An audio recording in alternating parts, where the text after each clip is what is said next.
खुदावंद के आनंद के लिए जोर से तारीफ करो, जोर से। इस वचन को सुनने के बाद आप सेम नहीं जा रहे वापिस। पहला नीति वचन में लिखा, जब परमेश्वर का आत्मा तुम पर उतरेगा तो वो अपने वचनों को तुम पर जाहिर करेगा। बहुत से लोग बाइबल को जब शरीर के अनुसार पढ़ने की कोशिश करते हैं और शरीर में पढ़ते हैं, उन्हें बाइबल समझ नहीं आती। और जब आप इस पवित्र वचन को आत्मा के द्वारा पढ़ते हैं तो परमेश्वर उस विषय में, उस स्थिति में, उस समय में आपसे क्या कहना चाहता है वो आपसे बात करता है। और बाइबल कहती है जिस व्यक्ति को परमेश्वर की बात समझ आ जाए या वो परमेश्वर की बात को सुन ले, उसकी सिचुएशंस कभी सेम नहीं रहती।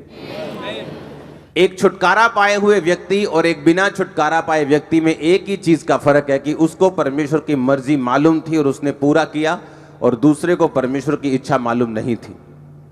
एक व्यक्ति पागलपन में पूरा जीवन बिता सकता है ये सोचकर कि मेरे कर्मों का फल है, लेकिन एक क्रिश्चियन उसके अगेंस्ट फाइट कर सकता है और जीत सकता है, क्योंकि परमेश्वर ने उसे बताया है कि मैंने तुम्हें सांपों और बिच्छुओं को रोंदने का और शत्रु की सारी सामर्थ पर अधिकार दिया और किसी भी वस्तु से तुम्हें कुछ भी हानि ना होगी।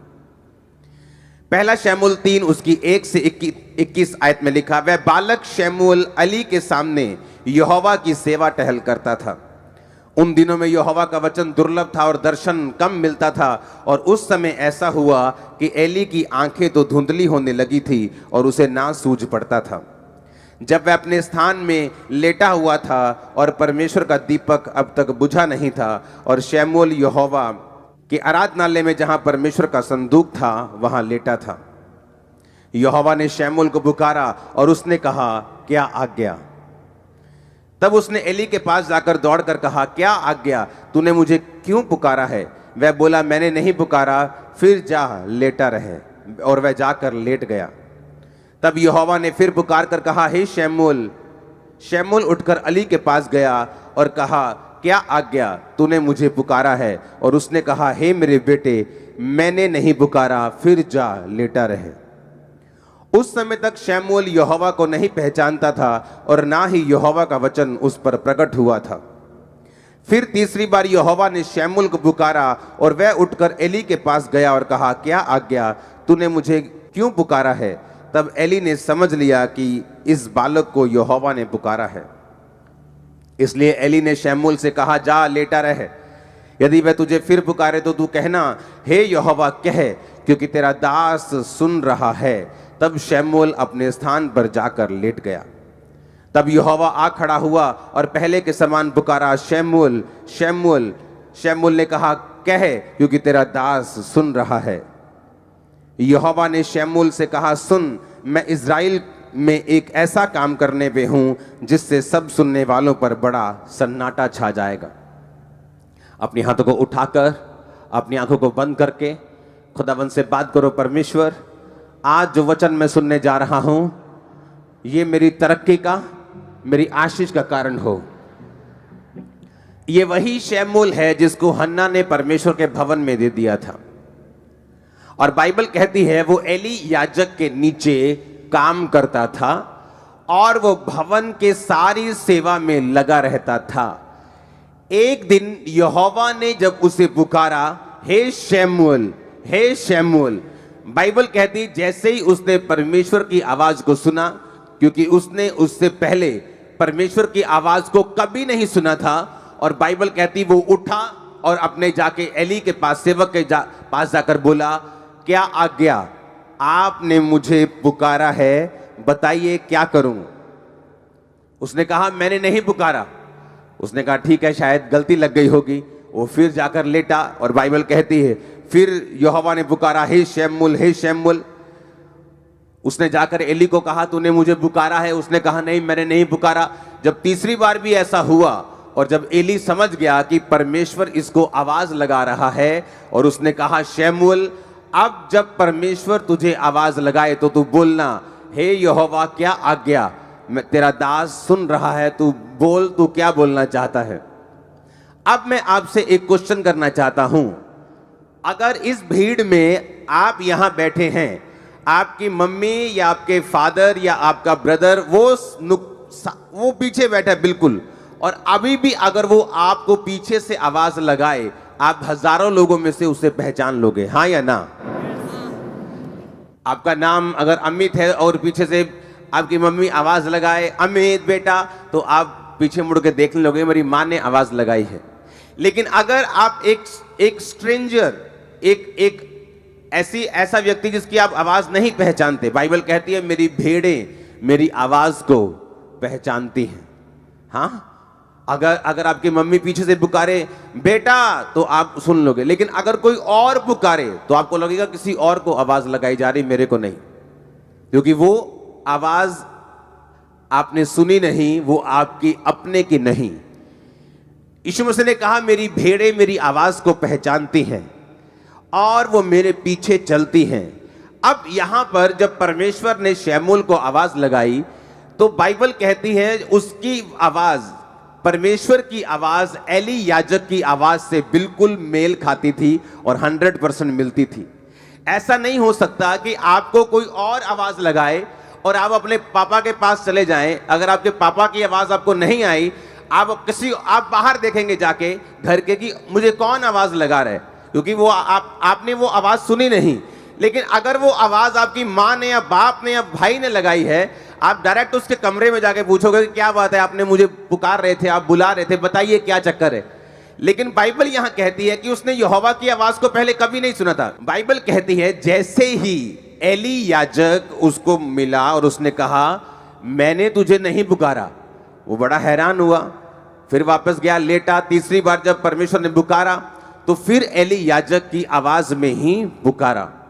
परमेश्वर की जो वचन है उसमें एक एक बिंदु, अगर बाइबल में जहां पौलुस कहता है कि तुम दाखरस के मतवाले ना बनो परंतु पवित्र आत्मा से परिपूर्ण होते जाओ, अगर आप उसके बाद बाइबल देखेंगे तो वहां पे सेमीकोलन लगा है। ऐसा सेमीकोलन होता है, ना तो फुल स्टॉप लगा है ना कोमा लगा है। उसका मतलब होता है कि अभी सेंटेंस खत्म नहीं हुआ।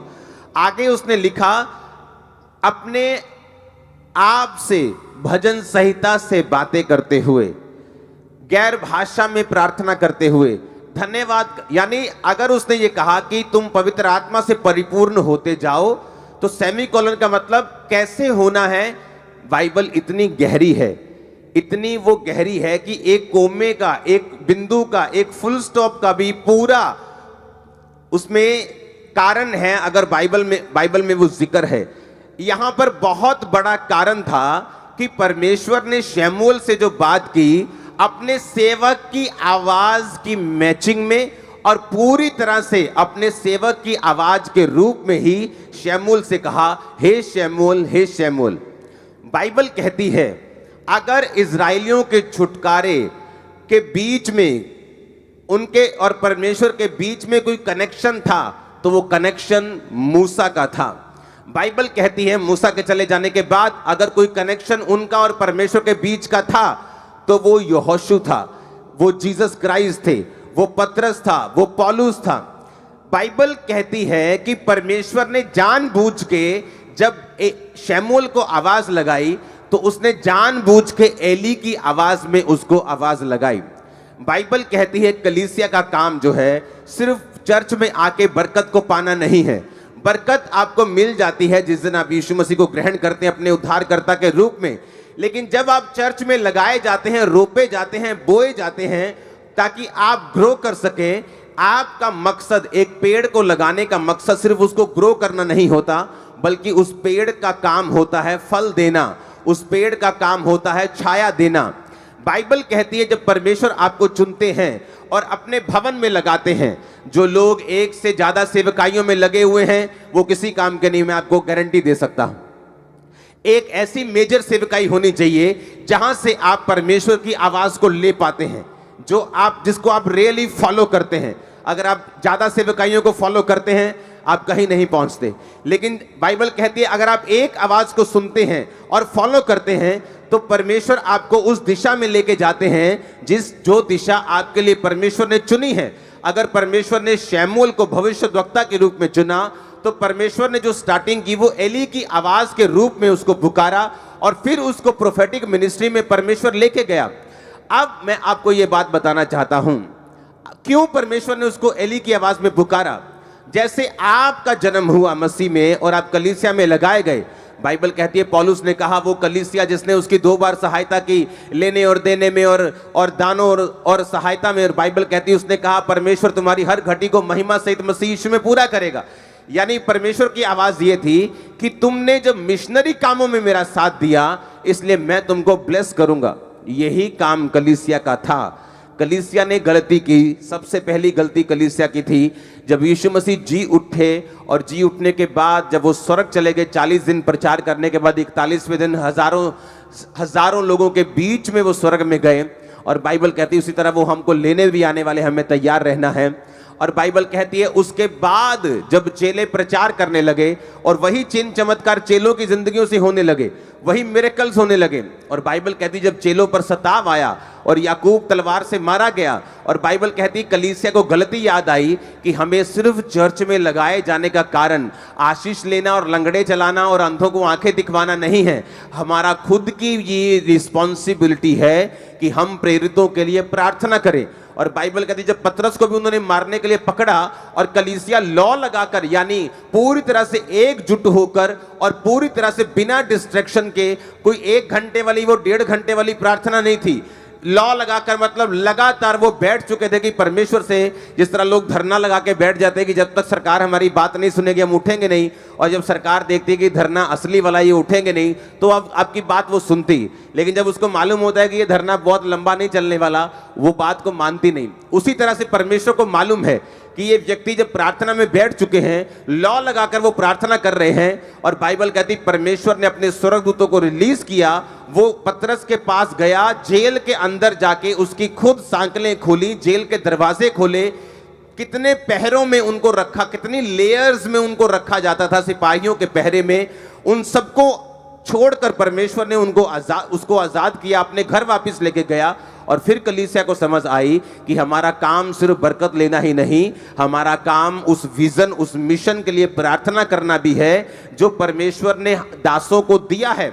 और जब लोग अपने सेवकों के लिए प्रार्थना करने लगे, जब लोग बोने लगे, जब लोग उस सेवकाई में हिस्सा डालने लगे और जब खुद लोग सेवा करने लगे, बाइबल कहती वो कलीसिया गिनती में दिन प्रतिदिन बढ़ती गई। बाइबल कहती वो कलीसिया ग्रेस में बढ़ती गई। कोई भी दरिद्र नहीं था, कोई गरीब नहीं था, कोई भी वांटेड, की हर किसी के पास जैसे वांट रहती, कमी रहती कि मेरे पास ये चीज की कमी, बाइबल कहती है उस कलीसिया के पास किसी चीज की कमी नहीं थी। वो कलीसिया गिनती में बढ़ती गई और एक ऐसा समय आया जब लोग डरने लगे, उनकी गिनती इतनी बड़ी हुई। बाइबल कहती है वो उस काम कैसे पूरे हुए, प्रेरितों ने जो काम किया अपनी तरफ से परफेक्ट किया, कोई कमी नहीं छोड़ी। कलीसिया ने भी अपनी तरफ से कोई कमी नहीं छोड़ी। और बाइबल कहती है जब एक देह मिलकर कंप्लीट काम करती है, मुंह सही काम करता है, हाथ सही काम करते हैं, पैर सही काम करते हैं, तो बाइबल कहती है वो देह उन्नति पाती है, बरकत पाती है। और उसी तरह से बाइबल कहती है जब सबने मिलकर काम किया तो परमेश्वर ने अपनी आशीष को उस कलीसिया के ऊपर रखा। और बाइबल कहती कोई भी दरिद्र नहीं था, सब लोग ब्लेस्ड थे। आपको मैं उसी कलीसिया के रूप में आज से देखूंगा, आप लोगों को उसी कलीसिया के रूप में मैं जानना चाहूंगा। आमीन। मेरे को ऊंचे वाला चाहिए, बरकत ऊंचे वाली होगी। अब परमेश्वर का जो मकसद था वो मकसद था कि शमूएल के जरिए हमें ये बात को समझाना कि बाइबल कहती है जब इजराइलियों ने प्रार्थना की कि परमेश्वर, क्योंकि शैतान ने ज्यादा तंग करना शुरू किया, अगर शैतान ज्यादा तंग ना करता, मिस्री ज्यादा तंग ना करते तो कभी प्रार्थना वो बढ़ाते नहीं, सदा उस कंडीशन में पड़े रहते। जो कोई भी चीज, जो कोई भी विरोध, जो कोई भी सताव आप अपने आसपास देख रहे हो, वो एक्चुअल में आपको आपके कंफर्ट जोन से बाहर निकालकर परमेश्वर की एक बड़ी मर्जी को पूरा करने के लिए है, जो आपके बीच में आने वाले कुछ सालों में पूरी होने वाली है। और आपका आमीन। वो चीजें जो मैं बोल नहीं सकता, मेरी प्रार्थना है कि परमेश्वर आपके हृदयों में वो चीजें डाल दे कि आप राज्य करने वाले हैं। आमीन। ऊंचाई आशीष आपकी चर्च। अब जब इजराइलियों ने प्रेयर की, जब शैतान को ये बात मालूम है, मैं आपको बार बार ये चीज बताता हूं, उसको मालूम है अंधेरे में खड़े को कि दूर से कोई रोशनी आ रही है। वो ट्रक की है कि बस की है कि कार की है कि बाइक की है, उसे ये नहीं मालूम, पर उसे मालूम है कुछ हो रहा है। शैतान को मालूम हो चुका है कि आप लोग बढ़ने वाले हैं, ब्लेस होने वाले हैं। और इसीलिए बाइबल कहती है जब राजा को डर पैदा हो गया कि ये लोग इतने सामर्थ में बढ़ गए हैं, तो बाइबल कहती वो उन्हें दुख देने लगे, उन्हें धमकियां देने लगे। लेकिन बाइबल कहती धमकियों के बावजूद भी, दुखों के बावजूद भी इजरायली लोग बढ़े, और इतना बढ़े, इतना बढ़े, इतना बढ़े, क्योंकि यहोवा परमेश्वर उनके साथ था। अब शैतान को मालूम है कि क्या होने वाला है, इसीलिए वो सताव का, वो विरोध का, वो हर मीडियम का यूज करेगा। लेकिन मैं आपको ये बात यीशु मसीह के इस कुर्सी से बताना चाहता हूं, वो इतना शर्मिंदा होगा, आज तक कभी ना हुआ होगा, इतना शर्मिंदा होने वाला है। वो शर्मिंदा होने वाला यीशु मसीह के सामर्थी नाम में। हालेलुया। और बाइबल कहती है जब उन्होंने प्रेयर की, परमेश्वर हमें छुड़ा, परमेश्वर ने मूसा को खड़ा किया। जब उन्होंने प्रार्थना की परमेश्वर हमें बचा, उन्होंने यहोशू को खड़ा किया। जब उन्होंने प्रार्थना की परमेश्वर हमें इन फलिश्तियों के हाथ से छुड़ा, तो बाइबल कहती है उसने सैमसन को पैदा किया। जब उसने फिर प्रार्थना की परमेश्वर मुझे छुड़ा, तो उन्होंने गिदोन को पैदा किया। जब जब भी परमेश्वर ने अपने लोगों को ब्लेस करना चाहा है, परमेश्वर ने अपने लोगों को खड़ा किया है। और बाइबल कहती है कि वही लोगों की आवाज की सिमिलैरिटी में, सेम उस आवाज में परमेश्वर इसलिए बात करता है ताकि वो आपको दिखा सके, समझा सके कि ये वो जन है जिसको तूने फॉलो करना है। पौलुस कहता है तुम मुझे फॉलो करो जिस तरह मैं क्राइस्ट को फॉलो करता हूं। यानी मैं परमेश्वर से दर्शन को लूंगा, तुम्हें वो दर्शन को बताऊंगा, और अगर तुम उस दर्शन के अनुसार चलोगे, तुम और तुम्हारा घराना कभी भी सेम ना रहोगे, ना तुम्हारा फाइनेंस, तुम्हारी बॉडी, तुम्हारी सेहत, तुम्हारे बच्चे। आमीन हो चाहिए। बरकत आपकी है चर्च। हालेलुया।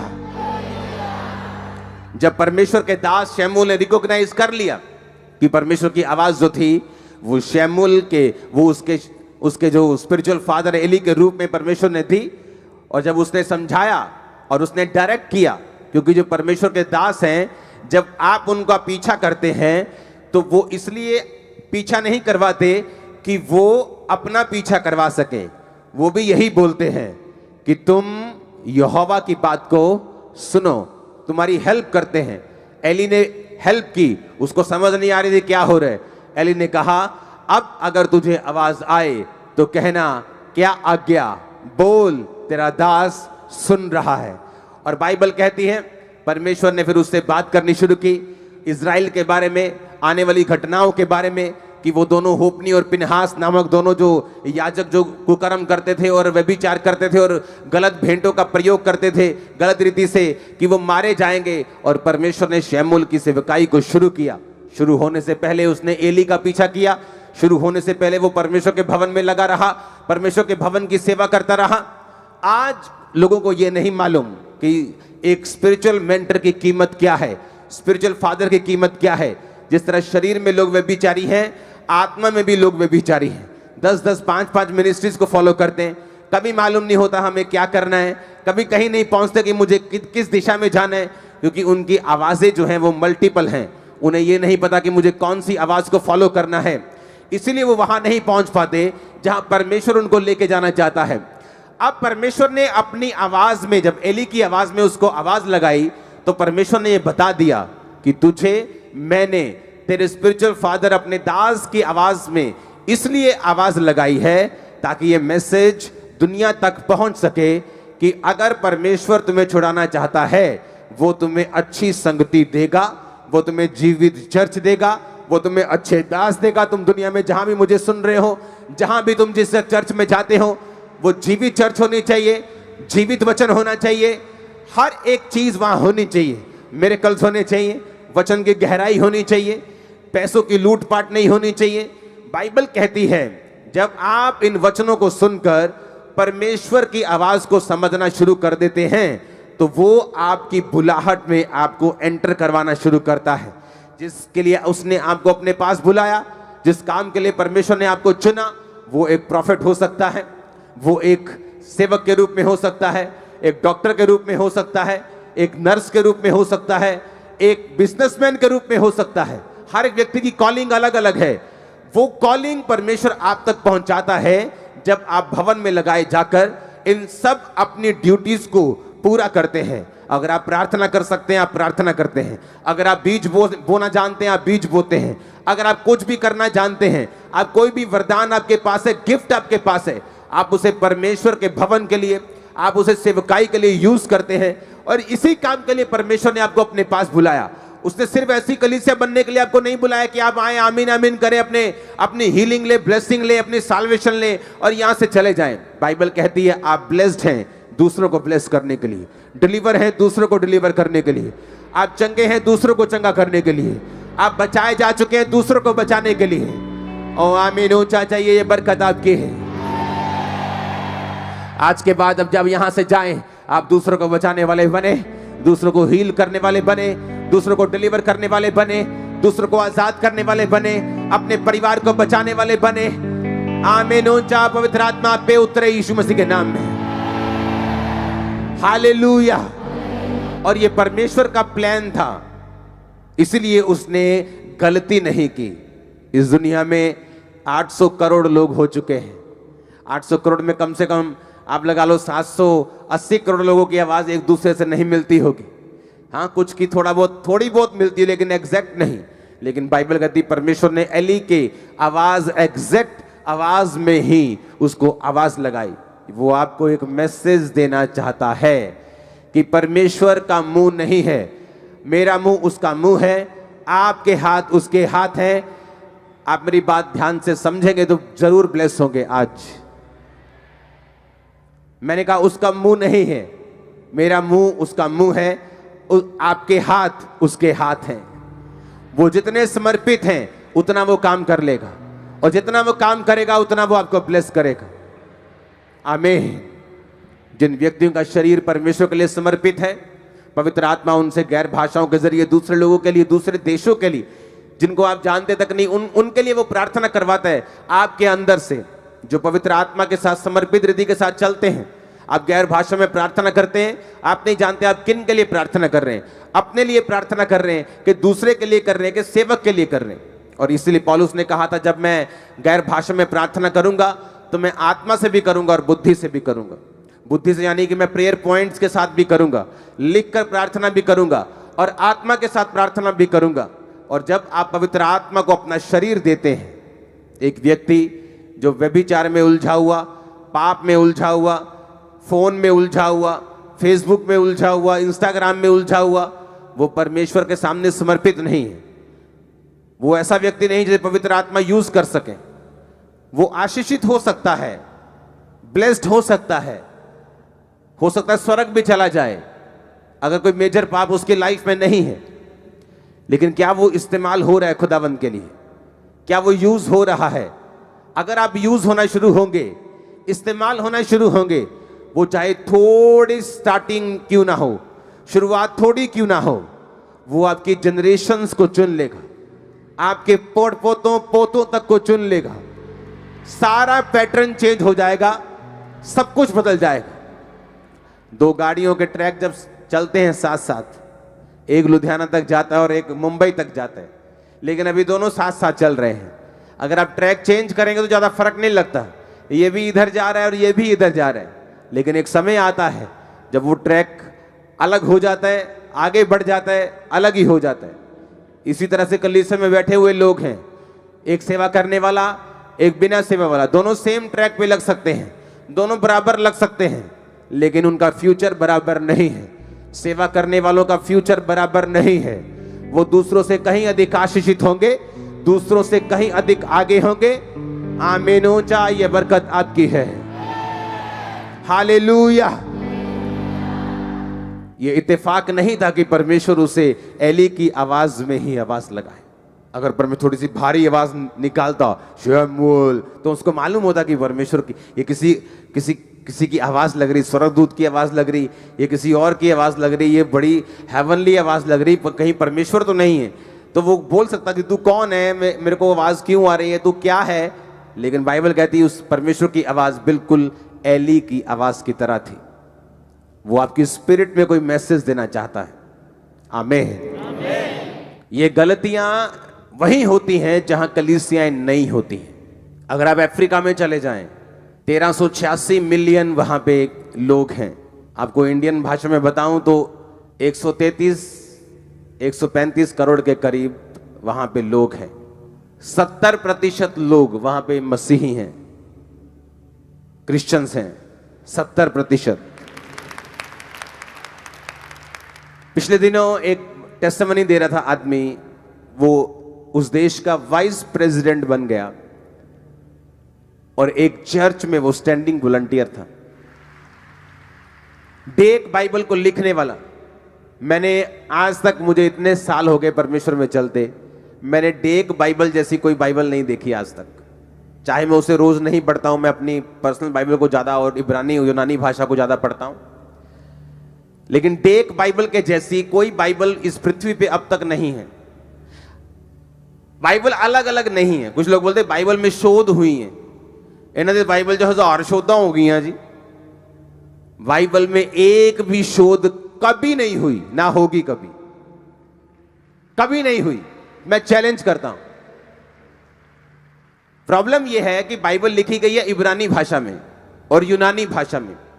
इब्रानी भाषा इतनी बड़ी है कि अगर मैं बोलूं अपने भाई से कि मैं तुझसे प्यार करता हूं, तो इब्रानी भाषा में मतलब या यूनानी में मतलब आएगा फिलियो, भाइयों वाला प्यार। अगर आप अपने मित्र से बोलेंगे मैं प्यार करता हूं, अपनी वाइफ से बोलेंगे वो अलग है। अगर आप जीसस क्राइस्ट से बोलेंगे खुदा से मैं प्यार करता हूं, मैं अनकंडीशनल प्यार करता हूं, तो उसका मतलब है अगापे।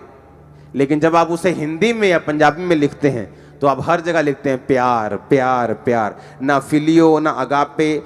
इसीलिए क्योंकि जो ट्रांसलेट करने वाले लोग हैं उनके पास कोई ऑप्शन नहीं होता, तो उनके पास भाषा जो है वो लिमिटेड है।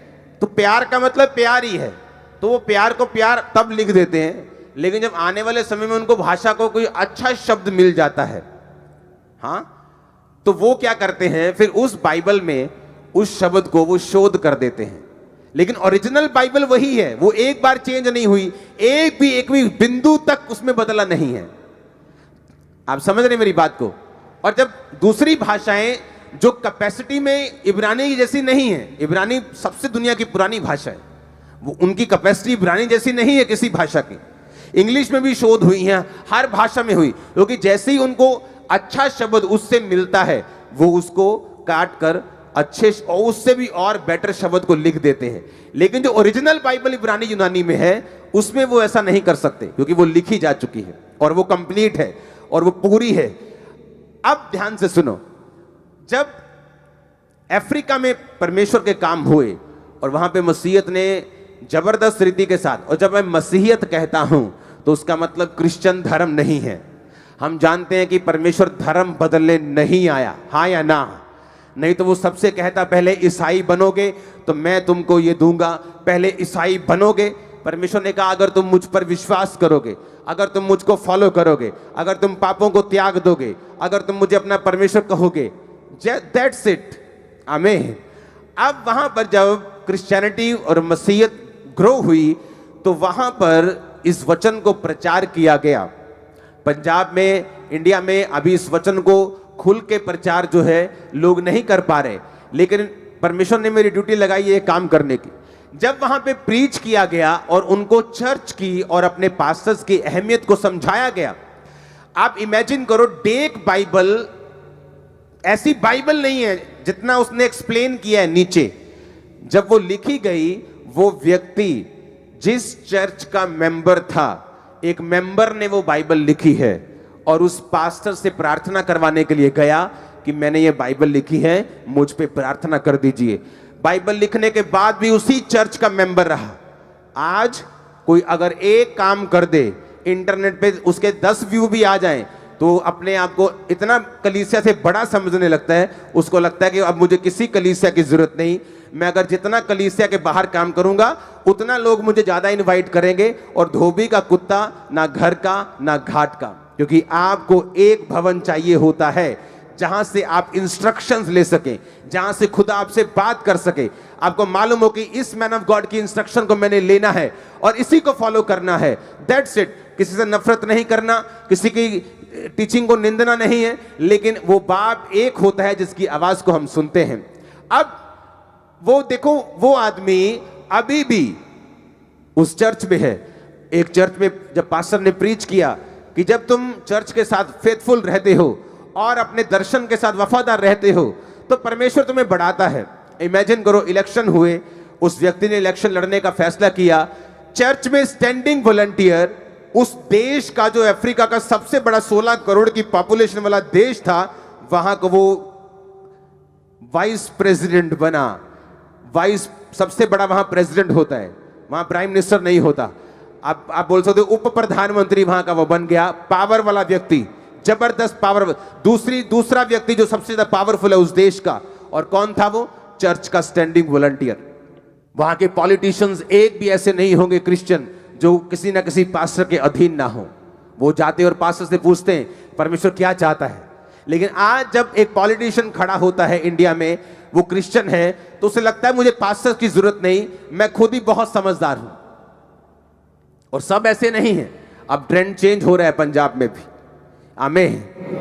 अब आपको अलर्ट रहना है, आपको ये बात समझनी है कि पास्टर का काम सुसमाचार देना नहीं, उसका काम आपको तैयार करना है, उसका काम प्रीच करना है, और आपका काम है सुसमाचार देना इंडिविजुअल लोगों को, जाना, घर घर जाकर बताना। बाइबल कहती है जितना विरोध होगा, जितना आप यीशु मसीह के काम को करेंगे, उतनी ही बरकत और उतनी ही ग्रेस जो है वो आपकी लाइफ के ऊपर आएगी। और तभी मालूम होता है कि आप एक सच्चे क्रिश्चियन हैं कि नहीं, कि आप एक डरपोक क्रिश्चियन हैं, या आप पीछे हटने वाले क्रिश्चियन हैं, या आप सिर्फ आशीषों को ढूंढने वाले क्रिश्चियन हैं, कि आप सचमुच परमेश्वर से प्यार करने वाले क्रिश्चियन हैं। बाइबल कहती है स्तिफनुस ने डरा नहीं, घबराया नहीं, और वो लोगों को प्रीच करता हुआ परमेश्वर के पास गया। वो टाइम आ चुका है पंजाब में या इंडिया में आपको प्रीच करना है कि यीशु मसीह धर्म जात को बदलने नहीं आया, और क्या है परमेश्वर का सुसमाचार, वो आप लोगों को बताना है।